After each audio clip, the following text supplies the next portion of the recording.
नमस्कार। आज हम 8वीं कक्षा की हिंदी की पाठ्यपुस्तक बसंत भाग 3 पाठ 8 सूरदास के पद नामक कविता के चौथा, पांचवा, छठा जो पद्यांश है उसके बारे में पढ़ेंगे और समझेंगे।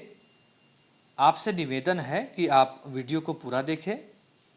यदि वीडियो अच्छा लगे तो वीडियो को लाइक और चैनल को सब्सक्राइब करें। तो आइए आज का वीडियो शुरू करते हैं। सुदामा चरित का चौथा पद्यांश। वह पुलकनी वह उठी मिलनी वह आदर की बात, वह पटवनी गोपाल की कछु न जानी जात।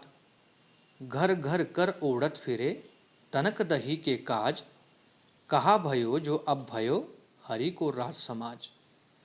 हाँ आवत नाही हुतो वाही पठियो ठेली, अब कहियो समुझाई के बहुधन धरो सकेली। पहले हम इस पद्यांश के शब्दार्थ समझते हैं। पुलकिन का अर्थ होता है प्रसन्न होना या पुलकित होना। मिलनी का अर्थ होता है मिलना। पटवनी विदाई। गोपाल श्री कृष्ण। जानी जात भुलाया नहीं जा सकता। कर ओढ़त फिरे हाथ फैलाता फिरता था। तनक थोड़ा। आवत आया। वाही उसी ने। पठियो भेज दिया। ठेली खाली हाथ। समुझाई के समझाकर। सकेली विपुल। अब हम इस पद्यांश के अर्थ को समझते हैं। वह पुलकनी वह उठी मिलनी वह आदर की बात, वह पटवनी गोपाल की कछु न जानी जात। इस पंक्ति को पढ़ने से पहले हम एक बात के बारे में थोड़ा सा गौर कर लेते हैं कि जब सुदामा को श्री कृष्ण प्रेम पूर्वक उसके गांव वापस भेजते हैं, तो जब सुदामा वापस जा रहे होते हैं तो उनके मन में कई विचार पैदा हो रहे होते हैं कि वो मन ही मन क्या सोचते हैं। अब उसके बारे में जानते हैं। वह पुलकनी वह उठी मिलनी वह आदर की बात, वह पटवनी गोपाल की कछु न जानी जात। अब सुदामा जो मन ही मन सोच रहे हैं कि श्री कृष्ण का प्रसन्नता से उठकर मिलना, उनसे आदर से बात करना और उन्हें प्रेम पूर्वक उनके गांव को भेजना, इसके बारे में उन्हें भुलाया नहीं जा सकता। और साथ ही साथ जब वो गांव जा रहे हैं और उनके मन में कई भाव उमड़ रहे हैं कि वो जिस इच्छा से यहाँ आए थे, जिस काम से वो यहाँ आए थे, वो काम हुआ नहीं। उन्हें श्री कृष्ण ने खाली हाथ भेजा है। तो अब देखिए अगली पंक्तियों में। घर घर कर ओढ़त फिरे तनक दही के काज, कहा भयो जो अब भयो हरि को राज समाज। इन दो पंक्तियों में जो सुदामा जी है वो अपना गुस्सा, अपनी खीज, श्री कृष्ण के बचपन की बातों के बारे में भी देखिए बताएंगे कुछ, कि वे पुनः सोचते हैं, सुदामा सोचते हैं जब गांव जा रहे हैं कि बचपन में तो श्री कृष्ण थोड़ी सी दही के लिए भी घर घर चोरी करता फिरता था। कहा भयो जो अब भयो हरि को राज समाज। और साथ ही साथ वो मन ही मन सोच रहे हैं कि वे यानी कि श्री कृष्ण समाज के राजा बन गए हैं तो क्या हुआ। अगली पंक्तियां।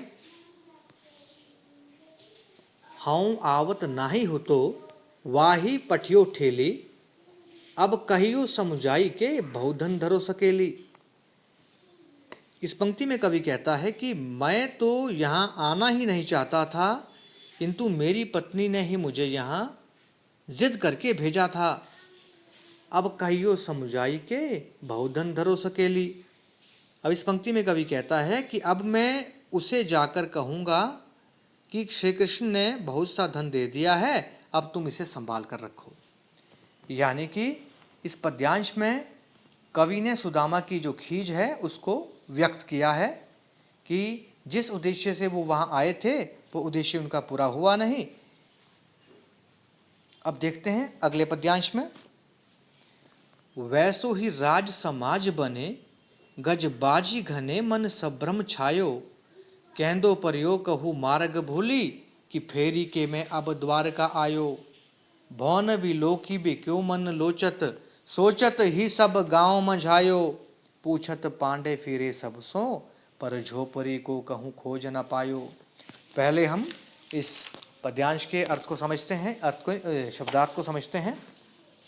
वैसो ही वैसा ही, गज हाथी, बाजी घोड़े, संभ्रम घूमना या भ्रमित होना, केंधो या मार्ग रास्ता, भूली भूलना, भवन होता है भवन, बिलोकीवे होता है देखने को, लोचत होता है लालायित होना, गांव होता है मंझायो या गांव मतलब गांव भर छान मारा।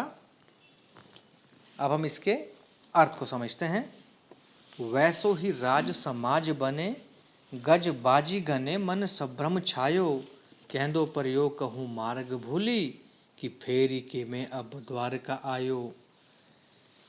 अब देखिए इस पंक्ति में कवि सुदामा के माध्यम से क्या कहते हैं, या सुदामा को बताते हुए क्या कहते हैं कि जब सुदामा अपने गांव के पास आ जाते हैं तो वो देखते हैं कि उनके गांव का सारा दृश्य द्वारका जैसा बना हुआ है।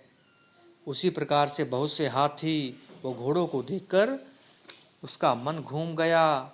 उसका मतलब सुदामा जी का मन घूम गया और वो चक्कर में पड़ गए कि कहीं वे रास्ता भूलकर दोबारा तो द्वारका नहीं पहुंच गए या द्वारका तो नहीं आ गए।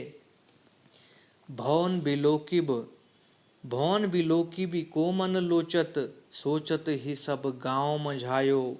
इस पंक्ति में कवि कहता है कि वहाँ के सुंदर सुंदर भवनों को देखकर उसका मन लालायित हो उठता है और यह सोचते हुए वे सारा गांव छान मारते हैं, अर्थात सारे गांव में घूमकर अपनी कुटिया को ढूंढते हैं।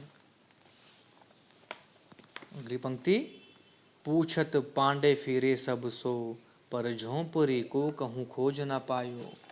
इस पंक्ति में कवि कहता है सुदामा जी के माध्यम से कि ब्राह्मण सुदामा सभी से अपनी कुटिया के विषय में पूछते हैं, किंतु वे अपनी कुटिया को कहीं भी ढूंढ नहीं पाते।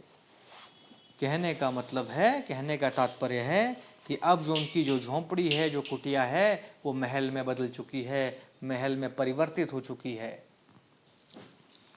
अब देखते हैं हम अगला पद्यांश। कई वह छोटी सी छानी हती, कहें कंचन के अब धाम सुहावत, कई पग में पनहई न हती, कहें ले गज राजहु ठाड़े महावत, भूमि कठोर पे रात कटे, कहें कोमल सेज पे नींद न आवत, कहीं जुरतो नहीं कोंदो सवा, प्रभु के परताप ते दाख न भावत। अब हम इसके शब्दार्थ समझते हैं।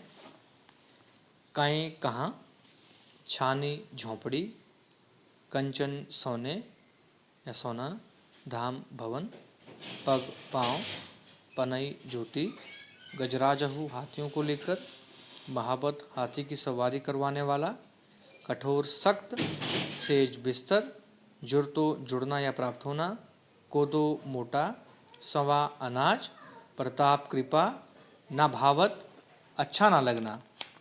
अब हम इसके अर्थ को समझते हैं।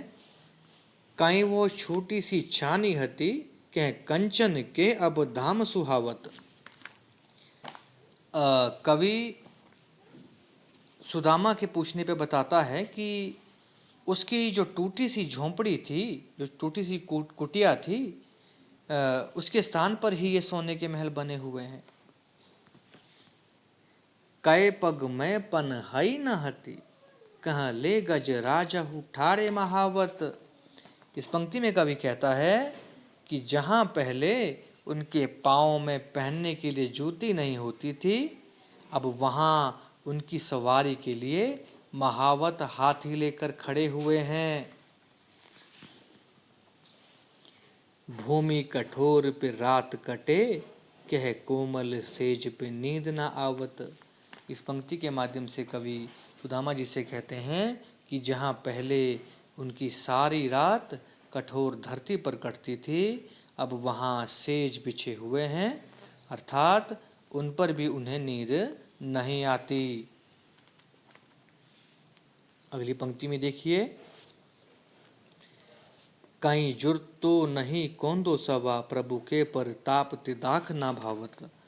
अब इस पंक्ति से कवि कहता है, इस पंक्ति के माध्यम से, कि जहाँ पहले पेट भरने के लिए मोटा अनाज भी प्राप्त नहीं होता था, अब वहाँ श्री कृष्ण की कृपा से प्राप्त दाख आदि का जो फल है वह भी उनके मन को अच्छे नहीं लगते।